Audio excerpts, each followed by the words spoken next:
Assalamualaikum dear students. I am a teacher of Junior Campus High School. Hope so all of you will be fine.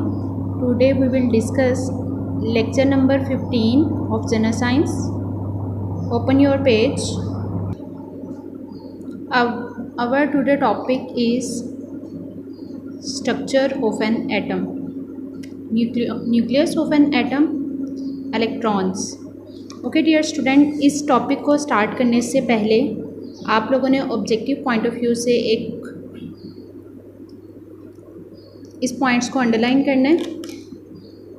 Atom जो है ये बहुत ज़्यादा एक छोटा पार्टिकल है, यहाँ पे एक्सट्रीमली स्मॉल पार्टिकल जिसको आप नेकेड आई से नहीं देख सकते। इसको देखने के लिए आपको एक स्ट्रॉन्ग माइक्रोस्कोप की ज़रूरत होती है।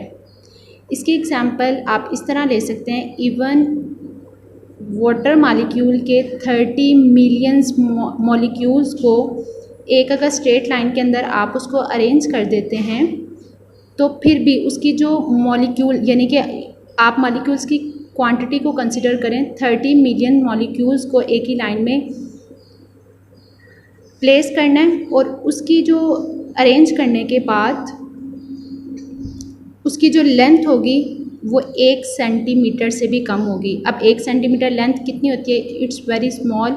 तो दैट्स वाई कि एटम इतना छोटा पार्टिकल है कि इसको हम आम आँख से नहीं देख सकते।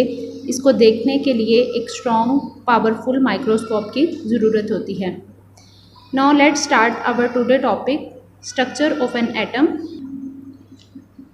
Structure of an atom, atom का जो वर्ड है, एक साइंटिस्ट था, उसका नाम था डेमोक्राइटस।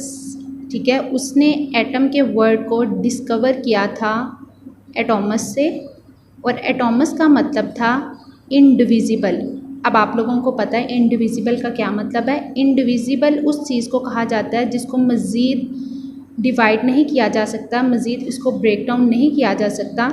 तो एटम का वर्ड कहाँ से निकला था? एटॉमस से। ये आप लोगों ने ऑब्जेक्टिव पॉइंट ऑफ व्यू से भी लर्न करना है, जिसका मतलब था इनडिविजिबल।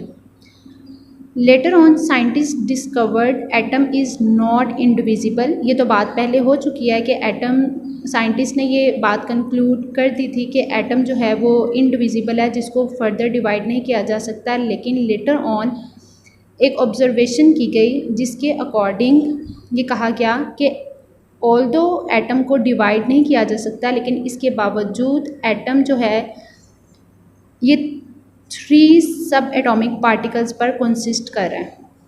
यानी एटम, जैसे हम कहते हैं ना, कोई भी चीज़ अगर लेट्स सपोज कि आप कंसिडर करें, आप एक केक बना रहे हैं तो उसके लिए आपको क्या क्या चीज़ें चाहिए? फ्लोर चाहिए, शुगर चाहिए, एसेंस वगैरह, समथिंग एल्स, कुछ भी आप कंसिडर करें तो आपके पास एक केक जो है वो बनता है। सेम एज एक एटम को बनाने के लिए उसके सब एटॉमिक पार्टिकल्स का होना ज़रूरी है। अगर सब एटॉमिक पार्टिकल्स नहीं होते तो एटम जो है वो एग्जिस्ट नहीं करेगा, एटम वजूद में नहीं आएगा। अब वो कौन कौन से 3 सब एटॉमिक पार्टिकल्स हैं उनको हम डिस्कस कर लेते हैं। एटम के जो मेन, जिसको आप फंडामेंटल पार्टिकल्स भी कह सकते हैं, जिसके बगैर एटम जो है वो एग्जिस्ट ही नहीं कर सकता, उनके अंदर से one of them is proton, second one is electron and third one is neutron. कौन से पार्टिकल्स हैं? Protons, electrons and neutrons. इसकी चार्जेस को भी आप लोगों ने मस्ट लर्न करना है ऑब्जेक्टिव पॉइंट ऑफ व्यू से। प्रोटॉन के ऊपर क्या चार्ज होता है? पॉजिटिव चार्ज होता है। इलेक्ट्रॉन के ऊपर क्या चार्ज होता है? नेगेटिव चार्ज होता है। और न्यूट्रॉन के ऊपर कोई चार्ज नहीं होता। जिस चीज़ के ऊपर कोई चार्ज नहीं होता उसको कंसिडर किया जाता है कि वो न्यूट्रल है। ठीक है, मैं वर्ड यूज़ कर रही हूँ न्यूट्रल। न्यूट्रॉन के ऊपर कोई चार्ज नहीं है तो एटम, न्यूट्रॉन्स जो हैं वो एक न्यूट्रल पार्टिकल है। प्रोटॉन पे पॉजिटिव चार्ज, इलेक्ट्रॉन पे नेगेटिव चार्ज और न्यूट्रॉन्स पे नो चार्ज, मीन्स कि it is a neutral particle. Now let's start nucleus of an atom. अब एक एटम, अगर हमने उसके फंडामेंटल पार्टिकल्स की बात किया तो हम उसके स्ट्रक्चर के हवाले से बात करेंगे कि एटम के अंदर न्यूक्लियस कहाँ पे है, इलेक्ट्रॉन्स कहाँ पे होते हैं, प्रोटॉन्स कहाँ पे होते हैं, न्यूट्रॉन्स कहाँ पे होते हैं, और शेल्स, ऑर्बिट्स वगैरह क्या हैं, उसको हम डिटेल में डिस्कस करेंगे। न्यूक्लियस ऑफ एटम, जो एटम का सेंट्रल पार्ट होता है उसको न्यूक्लियस कहा जाता है। अब सेंट्रल पार्ट अगर आप अपनी बुक के ऊपर चेक करें तो सेंटर में ब्लू कलर का एक पार्ट जो है वो बना हुआ है सर्कल की फॉर्म के अंदर, जिसको मैंने यहाँ पे ब्लू लाइनिंग बाउंड्री से शो किया। ये आपके पास दिस वन, ये आपके पास जो है न्यूक्लियस है, ये एटम का न्यूक्लियस है।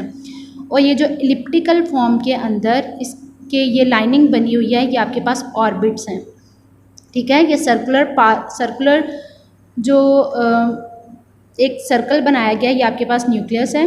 ये एलिप्टिकल फॉर्म के अंदर जो आपके पास लाइनिंग शो की गई है, दीज आर ऑर्बिट्स। और ये जो ब्लू कलर के अंदर छोटे से सर्कल्स हैं, ये आपके पास इलेक्ट्रॉन्स हैं। ओके डियर स्टूडेंट्स, अब हम पोजीशन चेक कर लेते हैं, क्योंकि हमने बात की है न्यूक्लियस के हवाले से, ऑर्बिट्स के हवाले से, तो यहाँ पे थोड़ी सी डिटेल डिस्कशन अगेन हम कर लेते हैं। ये जो सेंट्रल पार्ट था, जो सेंटर में पार्ट था, उसको कहा गया था न्यूक्लियस। जो उसके इर्द गिर्द सर्कल्स हैं, इनको कहा जाता है दीज आर ऑर्बिट्स। ये फर्स्ट ऑर्बिट है, ये सेकेंड ऑर्बिट है, ठीक है। अब चूँकि हमने 3 फंडामेंटल पार्टिकल्स की बात की है कि एटम के अंदर प्रोटॉन्स होते हैं, इलेक्ट्रॉन्स होते हैं और न्यूट्रॉन्स होते हैं, हम देख लेते हैं कि ये जो तीनों के तीनों पार्टिकल्स हैं, ये एक एटम के अंदर कहाँ पे इनकी पोजीशन क्या है। तो जो प्रोटॉन्स हैं, दिस वन जिसके ऊपर पॉजिटिव चार्ज है, ये एटम के सेंटर में मौजूद है, यानी कि न्यूक्लियस के अंदर होते हैं। प्रोटॉन भी न्यूक्लियस में होता है और न्यूट्रॉन भी न्यूक्लियस के अंदर होता है, 2 पार्टिकल्स। प्रोटॉन पे क्या चार्ज था? पॉजिटिव। न्यूट्रॉन पे क्या चार्ज था, जिसको न्यूट्रॉन को N से शो किया जाता है, इसके ऊपर क्या चार्ज था? इसके ऊपर कोई चार्ज नहीं था, ये न्यूट्रल पार्टिकल था। तो प्रोटॉन्स कहाँ मौजूद हैं? न्यूक्लियस के अंदर। प्रोटॉन और न्यूट्रॉन्स कहाँ मौजूद हैं? वो भी न्यूक्लियस के अंदर मौजूद हैं। लेकिन जो इलेक्ट्रॉन्स हैं, जिसके ऊपर नेगेटिव चार्ज था, वो एटम के ऑर्बिट्स के अंदर मौजूद हैं, जिसको शेल्स भी कह सकते हैं, ऑर्बिट्स भी कह सकते हैं। तो इलेक्ट्रॉन्स जो होते हैं, ये ऑर्बिट्स के अंदर रिवॉल्व कर रहे होते हैं, ये कंटिन्यूसली मूव कर रहे होते हैं। यहाँ पे इनकी पोजीशन जो है वो स्टॉप नहीं होती, ये कंटिन्यूसली जो है वो रिवॉल्विंग पोजीशन में होते हैं।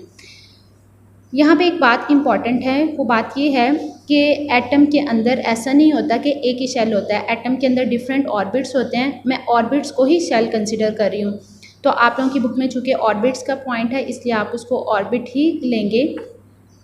एटम के अंदर एक से ज़्यादा ऑर्बिट होते हैं। ये this one first orbit, second orbit and this one is the third orbit.